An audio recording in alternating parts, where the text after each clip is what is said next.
ubundi abanyabwenge bavuga ibintu bibiri bikomeye nimugire mutya.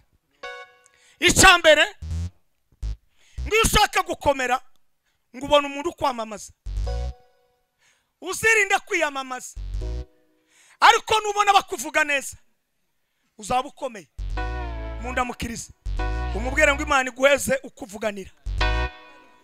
Shimwa shimwa himbazwa Yesu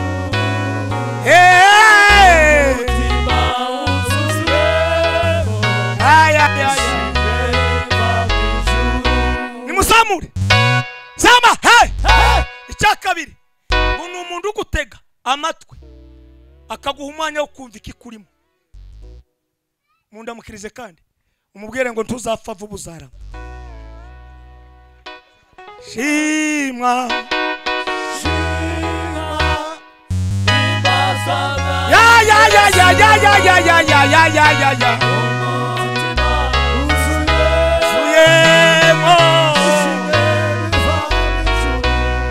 ukiyugeza kumwanya nakaga ntubona ukumva. Niho handi umwanditsi yavuze ngo ariko mwebwe muja mukora iby'iryo jambo atari ugupfa umuntu akaguha umwanya akagutega amatwi ngahe vuga. Nuzoza ubona araguhaye uwo mwanya uzoza umujana hahandi uzushika ukakira umuntu ukamubaza ngo genda wiyarurire.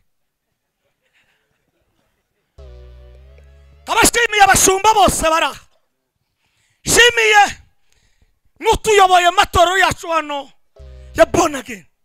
Muri abagabo, muri abanyabwenge, muri abantu beza. Attention kusikia mtu anaheshima kuongoza makanisa 130 alafu umwite mwenzako munashobora kuvuka mukajoka cyangwa se mibunda mwisanse utazi future ye ukamubona gira uruhara ukagira ngo uruhara gusa n'uruhara, ariko ahetse ibintu umuntu amukiriza umubwire ngo uwo muri kumwe niwe muntu uzagukomeza.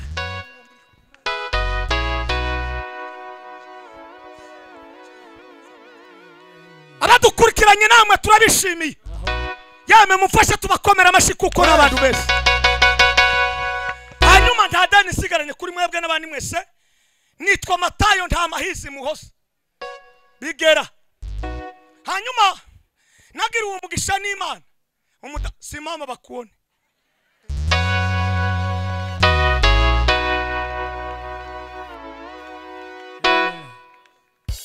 Semukuya takibaso tadeni ngiri wacu mu banyabyinshi taryo ngira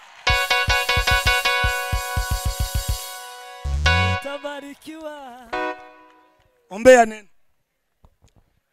Baba, katika jina la Yesu tunaendelea kulitukuza tena jina lako kwa jioni kama na hii. Bwana, tunasema jina lako linuliwe, jina lako lipewe sifa. Asante kwa siku kama na hii Bwana. Tumekuwa mbele zako tena ili tupate kusikia makuu yako na miujiza kutoka kwako Bwana. Tunarudisha heshima kubwa na utukufu kutoka kwako Bwana. Asante Baba jioni ya leo. Baba, asante kwa kila mmoja wetu alipata neema kufika mahali hapa. Endelea kumuongoza na kumjaza nguvu zako.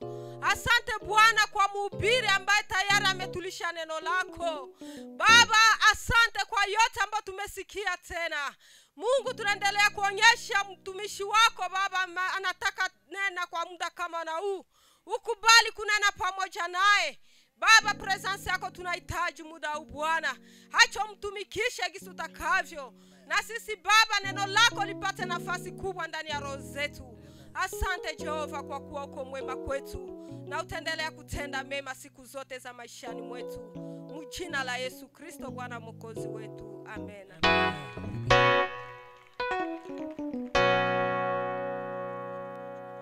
Wagize sangu turachaririya hirya.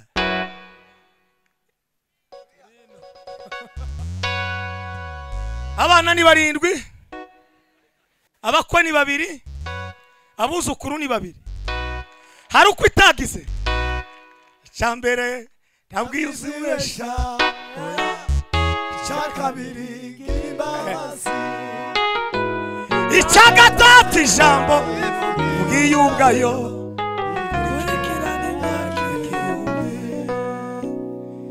gufata wawe topike iri muri Nehemiya.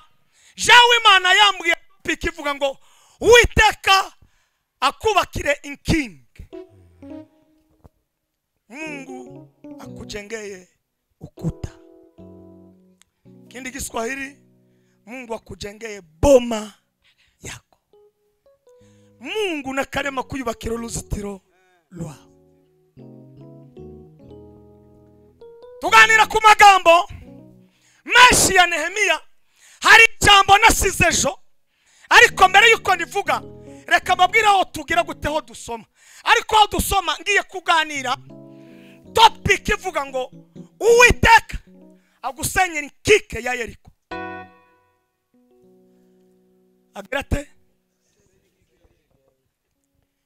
irakagenda gutyo, none turayisezerera. Kitabu cha Waebrania sura 11 mlango wa 30. Igitabo cha Waebrania ibice 11 n'umurongo wa 30. Bishop Tamba zasoma neza. Karibu baba. Kitabu cha Waebrania 11:30 Swahili yetu ya Kongo. Soma Waebrania igice cya 11:30. Kwizera niko kwatumye inkike z'amabuye z'Yeriko. Kugira gute? Kwizera niko kwatumye inkike z'amabuye z'Yeriko ziriduka. Bamaze kuzizenguruka iminsi 7. Amen. Komeza gute? Kandi topic kera bayumvise. Ndamukiriza abantu babiri ubabwire ngo Yeriko yari guhagaza imbere. Iyo nkike uyu mugoroba irahitangwa n'ijuru, kuko wowe yarakunaniye, ariko ijuru ryakuremye ndakurahiriye.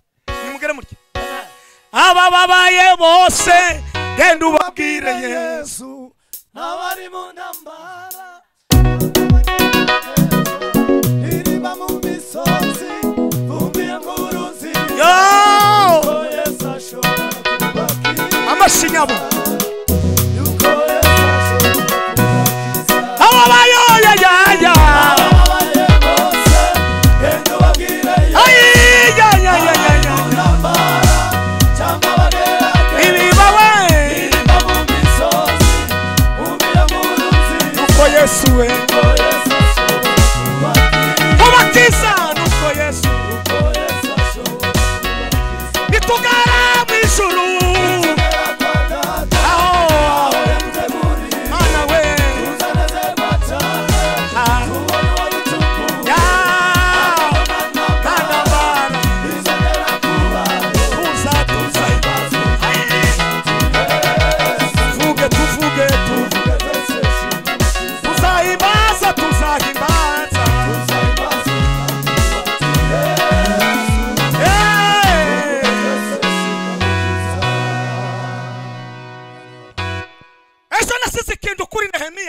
hanyuma ije kuvuga impamvu Yeriko igomba kuriduka. Mu gice cya 13 Nehemiya ngo yahuye n'imbaraga zibiri. Nimugere mutye nta muntu ubuzira imbaraga. Abafite imbaraga bose ku isi bafite ibintu bitatu. Icambere, kora mu mutwe wawe n'ubwenge. Icya kabiri ni amafaranga. Money. Franga ni grand frere wisi. Icya gatatu ndamukirizo mwicaranye umubwire ngo n'abantu n'ubona umuntu akurusha abantu tubafite iwacu mu biwagobogo batageraga n'inka zibiri, ariko akamabsha umwaka n'umuhungu undi mwaka n'umuhungu agakubita kabana 10, abakobwa 2 n'abahungu 8 bagenda gutya akavuga ngo abangaba ntaho bazagera. Ubu nyine vuga ngo nibo bakire. ndamukiriza umuntu mwicaranye umubwire ngo nimba ufite umwana utarashaka umubwire ngo yihute vuba ashake dukeneye abantu aba babaye bose genda ubabwire Yesu abari mu ntambara amashi cyangwa bagerageza amashi niba mu misozi bumviye nkuru nziza nuko Yesu ashobora kubakiza nuko Yesu ashobora we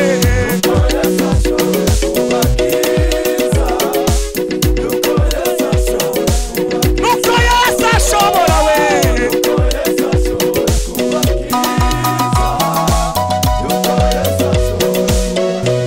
nimuvuge ngo haleluya ngo asanga bafite abantu muri aba bantu ngo harimo abanyabwenge hakaba n'abagabo barimo abatambyi n'abarewe harimo umugabo witwa Sadoki hakaba n'undi witwa mwene Beneada aba ngo bari abagabo ngo bari bazi kushera ekonomi neza attention n'abantu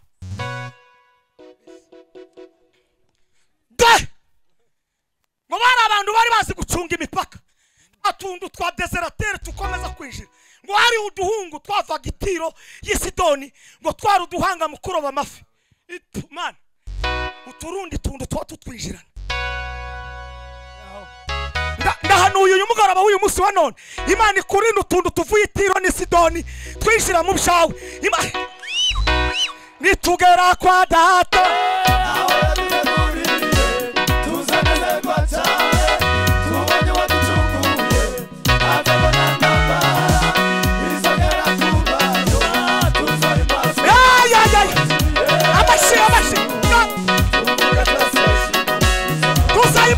tuzaibaza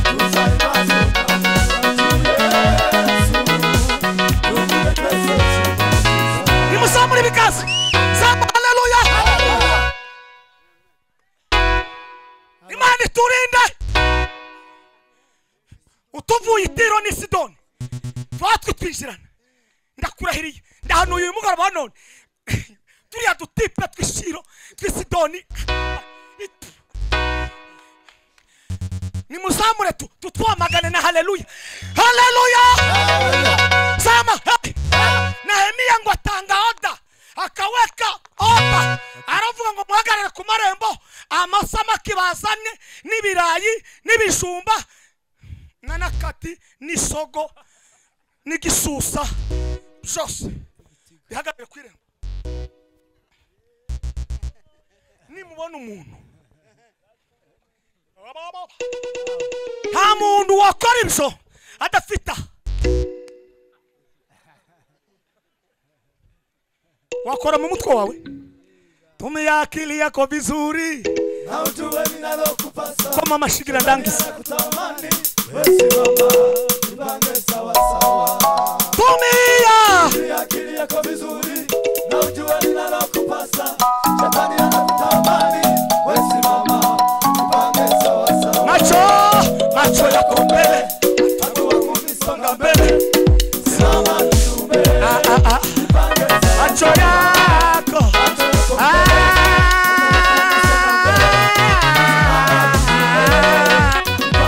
macho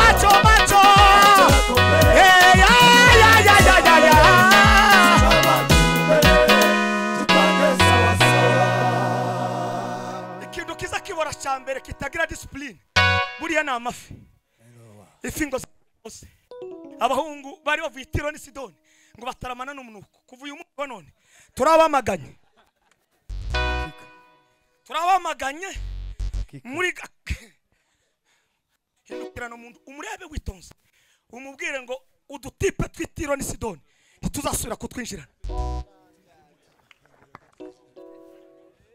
kandi ubwo ni ubuhanuzi mu bufate ndahanuye birarangiye ndakurahiriye udutipe tw'Isidoni twari tumaze ibiti tukwinjirana mu wawe no mu gihugu cyawe ongera umuhindukirane umubwire ngo tuzongera kutubona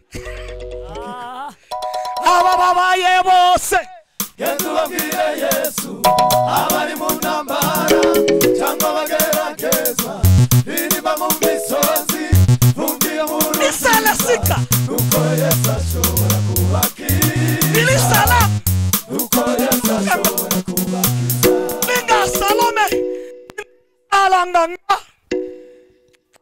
Teleso. Telongela. Hiha. Si la forme. Tandi la risa la koskasi peut passer. Telobela. Ngo abantu bakora muri finance ngo bama bateka. N'abakora muri education ngo barateka. N'abakora muri agronomy ngo barateka. Imana nitubonera umuntu udufungira tuya dutipe. Dushizeho igufuri nimugera muri. Turafunze. Vuga ngo birabaye. Aye. Kolombe. Nimwongera mugera muri. Kandi imiryango yino isigaye amagufuri mu yindani n'ayandi inyuma. Tufunga indani dufunga n'inyuma. Nimugera muri.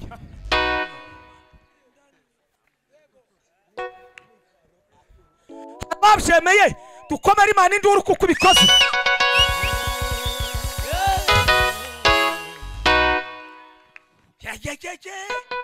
Uze kutusimu twadusarana kubera kurangara udutipe tw'Itiro ni Sidoni tukatwishirana. Ndabahanuriye kuva uyu munsi wa none Imana yagize akazi kenshi na Yesu. Ndi hano n'Umwuka Wera naje kubabwira ngo udutipe tw'Itiro ni Sidoni.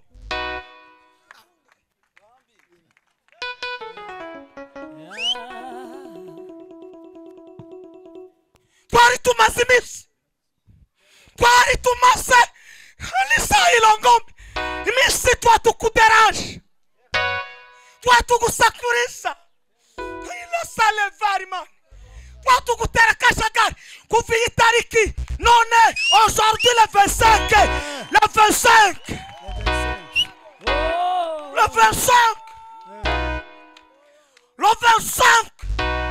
birarangi nimugera utavuga ngo ba twasanya amagambo y'Imana gira ndangize dusenge kuko ndawotinda kandi bagomba gutaha hakiri kare.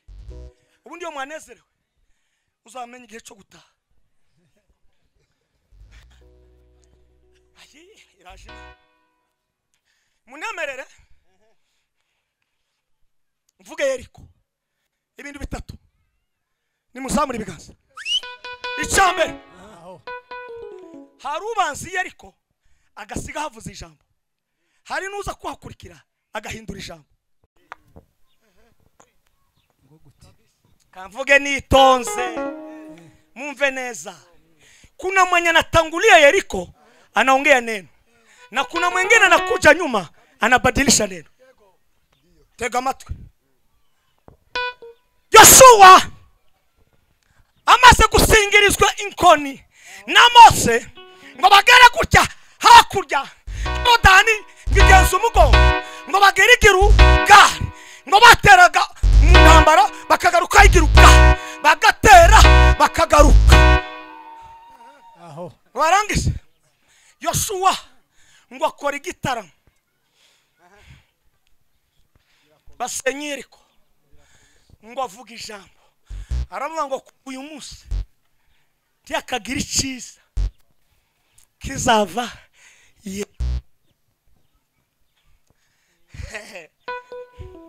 Jomanye byavuzwe muri Kongo, jomanye n'abantu bishe Kongo, jomanye ikintu cyavuzwe muri Afrika. Kondi kuvugana n'abanyabwenge se ubwira ubumva sazavunika. Abantu b'abanyabwenge barahanga mwumvise kare Elisa wakurikiye Eliya imyaka 20 kugira ngo abone ibikomeye. Tuzabona ibikomeye utarakurikira ukomeye, tuzabona ibyo hejuru utarakurikira ufite capacity yo hejuru. Nukurikira umuntu ucuruza kabemba uzagira capacity ingana na kabemba. Nukurikira umuntu ucuruza kugenda Dubai keke keri ibshum uzagira capacity y'abantu bakuja Dubai. Nukurikira umunyamuka uzaba umunyamuka, nukurikira umunebwe uzaba umunebwe.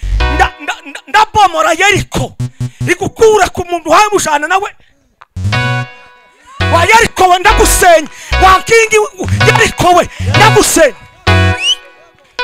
Barangise Elisa kurikira Eliya amuterera umwitero babahanuzi baba n'abahanuzi ngo bamusetse baratangaza ngo bamubone gutya ngo bagira ngo nibya bindi bisanzwe yamahamagara idubu y'ingore aramubwira ngo dubu we yijore abantu batipe batagwete discipline bagira ngo uko yatambutse ngo niko kandi yagarutse reka nkubwire uko twaje siko tuzasubira umuntu amukiriza umubwira ngo tuza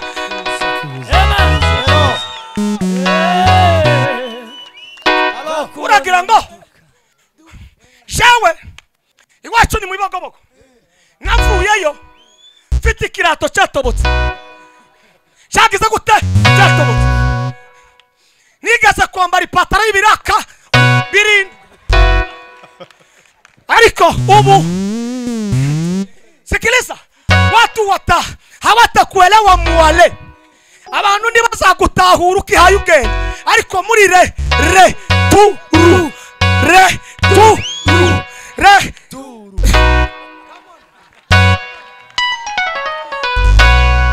nimuzamure ibiganza nimukomere Imana amashyi muracari hano ngomeze kelinga la sala Helala. ingili lisa magari yariko attention tukabura umuntu uzakubwira amateka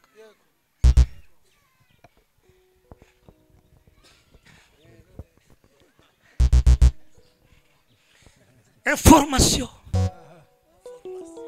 amahurire nimba uri mushumba ugomba kuzutegera BBC ugategera radio za Uganda ugategera NC ugategera irya Amerika ugategera amakuru yo muri Kongo yose amahuriro hapa mazamuriye ko muranuva pepasira Bibiliya ngo baramubwira ngo uyu muhana hili chichi hili hii ariko musa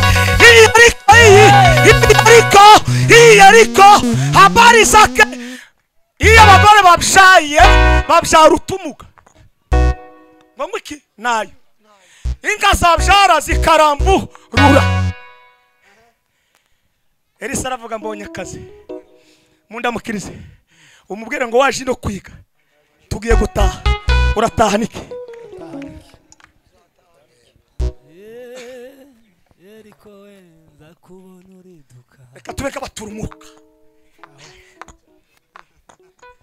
tangazo kingele sala passe engalala saona jema sika passe arabatoke mugeni muzana amazi ngo bayinje mu buhanuzi Yesu aravuze ngo niwe mazi y'iki y'ubugingo ijuru ravuga toke uyu mutipu bwakoze muri ministeri y'ijuru ducecetse tuba tubaye imbuga reka nkubwire Imana itekereje ibindi itekereje ibitekerezo byiza impamvu tukira aha ngaha turimo gutekereza ariko hari tutaragera utokorogoshora Imana uko nicirinze uko twayikorogoshora umunsi umwe asere ngo genda nubundi uradushoboye sete ikonera ho urugumiyo tudushoboye wewe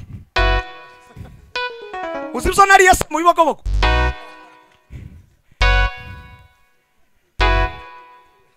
mama twara abahungu barindwi mama yagaza cumba mu ijoraka kandi muri shoge ntawe utarageraga apeti namwe iwanyu byarabaye umuntu akarya nk'udafite umupanga nageraga muri umuna waje ngo ni Alexi undi ngo ni Fidel bakamavuza induru ngo nukukiye ngo nditwahaze ariko ahari yeme munda mukirisi umubwira ngo nukuri tugiye gutaha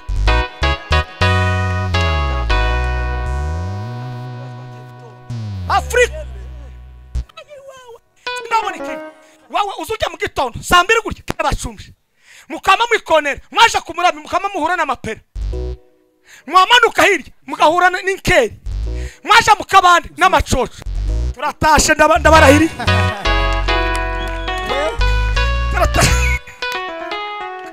ayi ndimo kwibaza impamvu je ntagiye maze imyaka 19 ndi muri aka kabande kibaze abacu bose twazanye ko bagiye hari izambi nakoze hari ibintu by'igitangaza ibase barera de bigute byageze mundamukiriza umubwire ngo humura turatashe Yeriko Yeriko we zakubona uriduka Yeriko we biriba zakubona uriduka Yeriko we zakubona uriduka zakubona uriduka Yeriko we zakubona uriduka ndangise ni mwatsewa tuzagira inganda zibi bamwe tuzasura tushi Dubai kare kukora iki muri Chine Kongo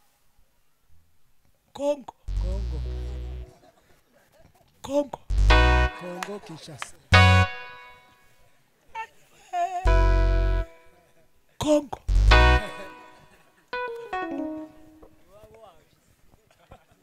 ni Musa n'umuntu aravuga ngo atanga itangazo ngo turi umuntu wiki none se wowe umunyu wisi wasurukagira ubwoba ariko mfite ihumure muri iki kinyejana yama bakiri kure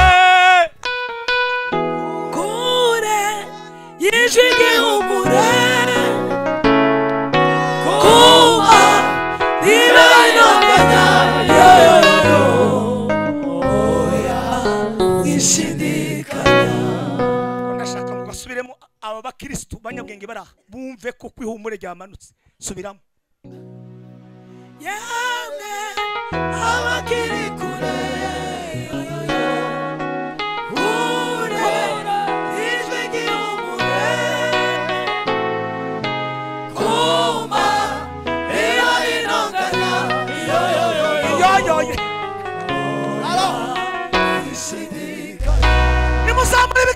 Hallelujah. Nimufate nimuvanga mumena mwiso yaravuze ngo nisoko y'ububingo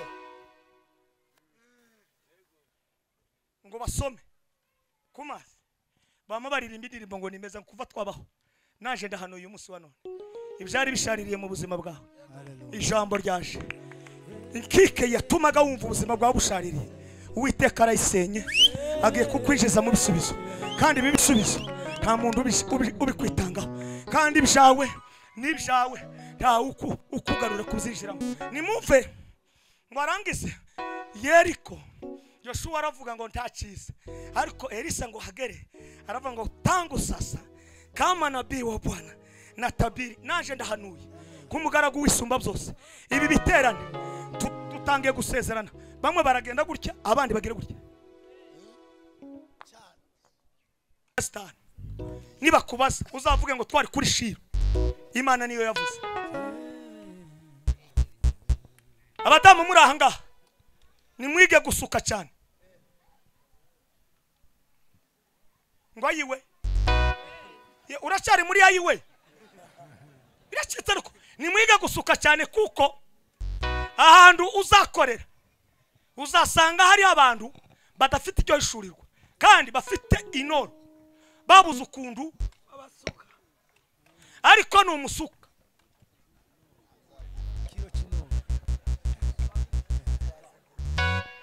ubu nyine hari umukobwa w'abagorora ni mushiki wa pasiteri musore ari muri Amerika yari muri Ethiopia yama yiga gusuka ndi mu gutangara n'abakongomani bari hano muri Nyarugugu ngo ndi mugira saruni ngo ndi muzi gusuka mukajyana gusa amafaranga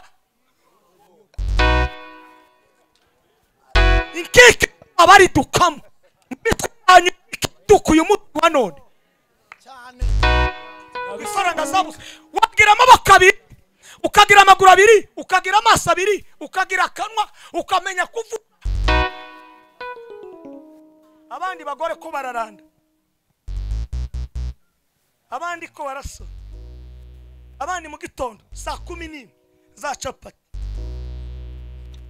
abandi bagasuka inkike ibarimo ya Yeriko isenyuke muve.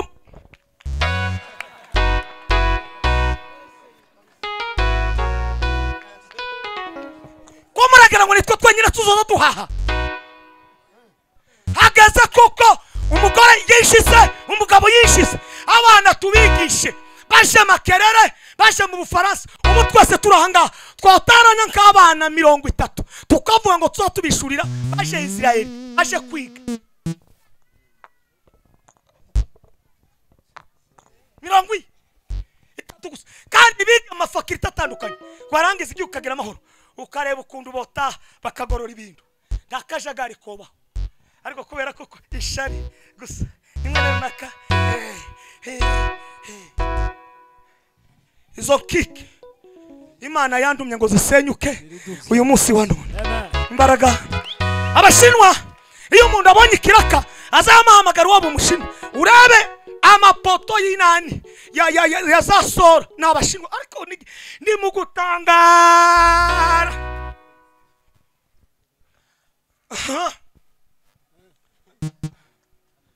Nangirije muri iri jambo, Bibiri ijambo ry'Imana. Umugaragu w'Imana ngo hagere aravuga ngo byavuzwe byaravuzwe, naje ngiye kuvuga. Umugabo si amagambo menshi, umugabo ni ibikorwa. Naje koze publicité ariko si ukwivuga cyane. Dufite iduka ry'ibitenge,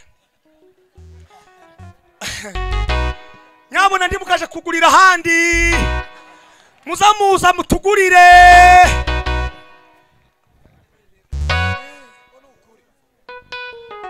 Kabisa ngwase kuriya ngo ni cyavu none se ni mutateza imbere. Uzagira ubukwe bw'umukobwa wawe nyina mwiza, unzanire invitation, nzagutwerera amagambo mundamukiriza umubwire ngo ikitwaho ni faranga gutwerera imisanzu yo mu miryango. Abantu bakagira umukwe ugasanga umuryango umuntu n'umuzigaba cyangwa se n'umuhiga ntaza atanga umusanzu ari mu muryango. Aho uwo ni umugabo.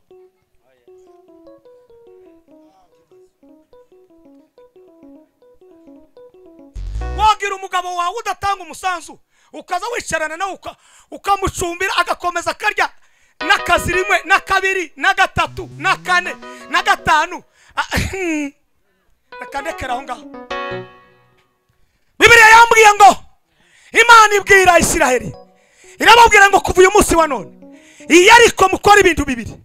Ijambo rya mbere mwisanguruka inshuro 7, icya kabiri mucecetse, icya gatatu zababwira icyo mugomba gukora ku nshuro ya 7 muzavuza induru. Nimuhaguruke. Yeriko yari kugoye, kuva uyu munsi wa none igenda isenyuke. Uwiteka kugirira neza, tusezeranye namwe kubwiye ngo Yeriko ufite y'indwara nisenyuke, Yeriko ufite ikibazo ni kuva imbere, Yeriko yo kutamenya igihe cyawe ni kuva imbere. Mchungaji wetu chairman, karibu tuombe.